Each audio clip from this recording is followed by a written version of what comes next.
You know that feeling that something is wrong, but you can't explain why. I still regret stopping at that damned roadside motel. My friend Eric and I were on a long road trip across the country, exhausted from hours of driving through endless highways. It was nearly midnight when we saw the flickering neon sign of the Sunset Motel. It looked abandoned, with only a few cars parked outside, but exhaustion got the best of us. The reception area smelled of dust and stale cigarette smoke. A frail old man with sunken eyes handed us a single brass key without saying a word. The room number, 106, was barely visible on the tarnished keychain. I felt a chill as we walked to our room. The corridor was dimly lit, the walls covered in faded floral wallpaper peeling at the edges. It smelled like mildew, and every step we took made the wooden floor creak beneath the old carpet. Our room was small and eerily silent. A single lamp flickered on the nightstand, casting long, jagged shadows on the cracked ceiling.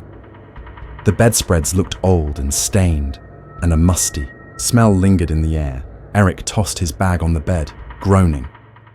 "Let's just sleep and leave early," he muttered. I nodded, but something about the place made my skin crawl. The bathroom door was slightly ajar, revealing a cracked mirror and a rust-stained sink.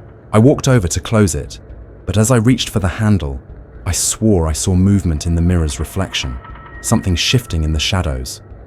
My breath caught in my throat, but when I turned, the room was empty. Trying to shake off the unease, I climbed into bed and turned off the lamp. The darkness felt oppressive. The motel was eerily quiet, too quiet. No cars, no distant voices, just an unnatural silence. That's when I heard it, a soft scratching sound coming from the wall behind my bed.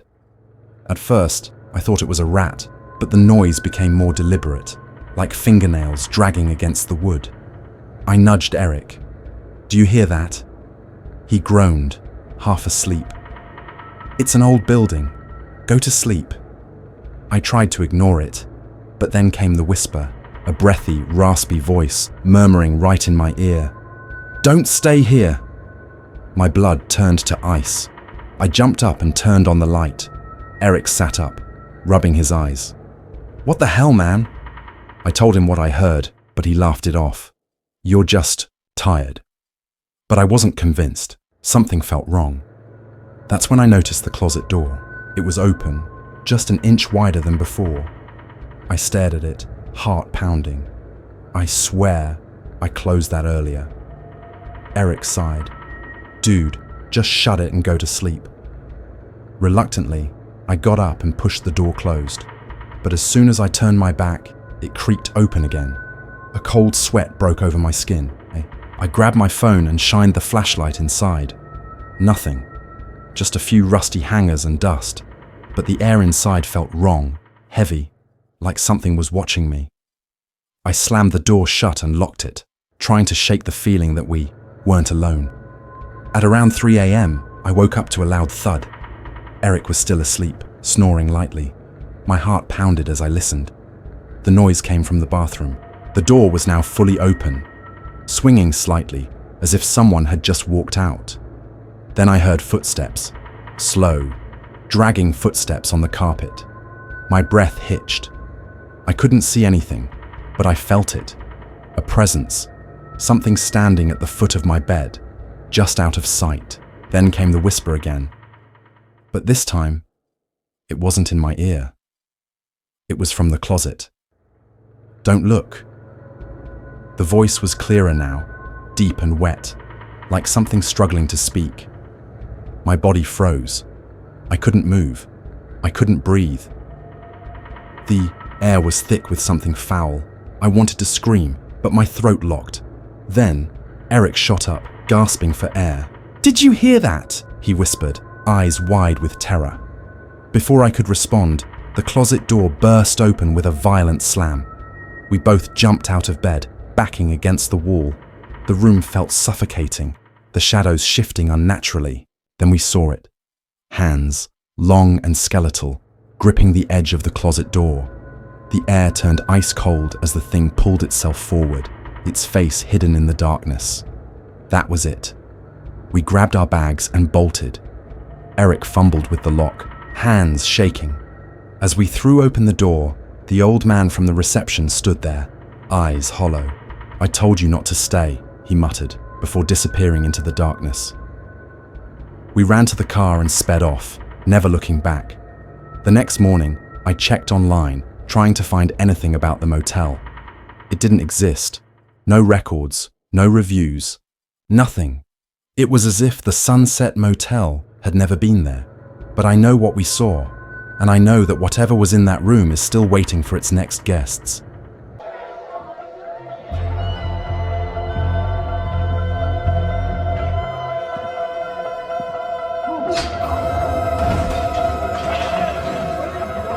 I should have kept driving. That thought haunted me from the moment I pulled into the crumbling parking lot of the Hollow Creek Motel. The air was thick, damp, and carried the faint scent of mildew and decay. The sign, barely hanging from rusted, chains flickered erratically. "Vacancy," it read, though I had a sinking feeling no one else had stayed here in a very long time. The building loomed ahead, its faded exterior cracked and peeling, revealing the ghost of an older structure beneath. Inside, the front desk was covered in a thick layer of dust, as if time had abandoned this place. A frail old man emerged from the back office, his milky eyes locking onto mine. "Room 12, he rasped, handing me a key without asking for payment. His fingers were unnaturally cold when they brushed against mine, and a shiver ran down my spine. I wanted to leave, but the exhaustion of the long drive weighed on me. The hallway was worse. Dimly lit, the floorboards groaned under my steps and the wallpaper peeled in long, curling tendrils, revealing ancient, yellowed medical diagrams underneath. My stomach churned. This place wasn't just old. It had been something else before. Something terrible. Room 12 smelled of antiseptic and something rotting beneath it. The bed was stiff, the sheet stained with something dark that I refused to investigate. The moment I closed the door, the temperature dropped drastically. My breath came out in visible puffs and a faint whisper echoed from the vents. I told myself it was the wind. Sleep didn't come easy. Shadows danced unnaturally across the walls, and faint footsteps paced just outside my door. When I worked up the courage to check, the hallway was empty. Yet, as I turned back to my bed, I saw it. The imprint of a body pressed against the mattress beside mine, as if someone had just been lying there. A sudden, sharp knock shattered the silence. I barely had time to react before the door creaked, open on its own. The light flickered violently and the air grew dense, pressing against my chest like unseen hands. Then from the corner of my eye, I saw them.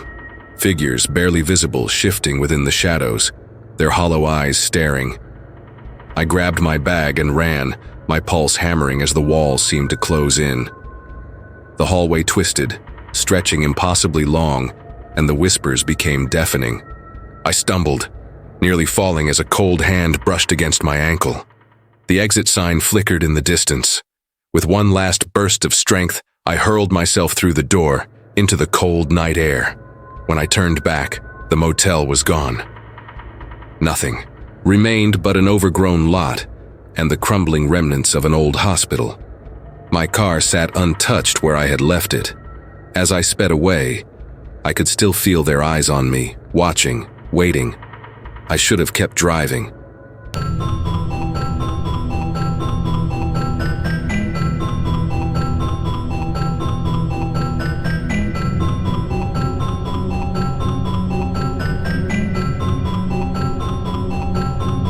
It was past midnight when I pulled into the desolate roadside motel, my car sputtering from exhaustion as much as I was.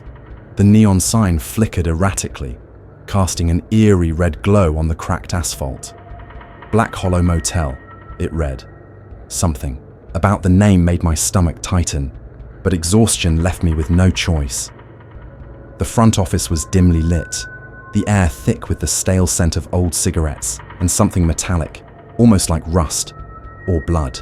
A man sat behind the desk, his greasy hair slicked back, his yellowed teeth flashing in a crooked smile. "Room 6 is open," he rasped, sliding an old-fashioned key across the counter. His fingernails were unnaturally long and caked with grime.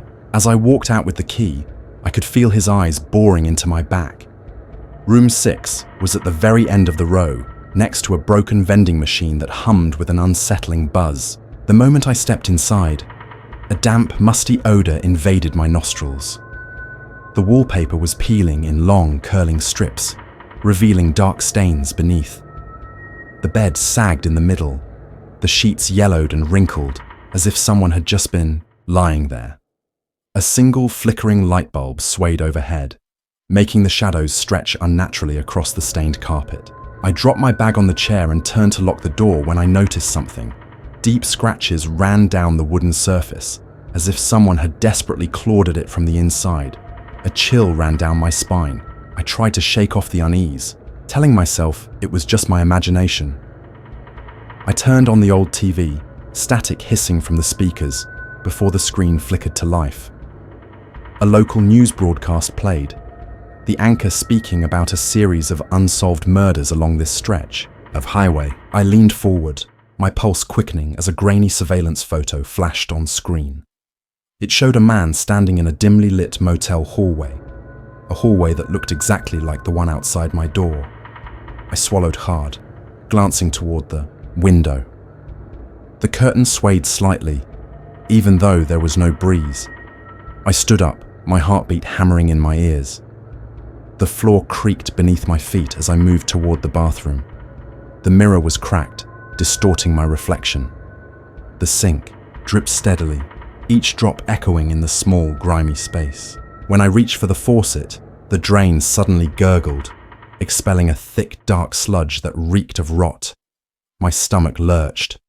I staggered back, and in that instant, I heard it, the unmistakable sound of breathing. But it wasn't mine.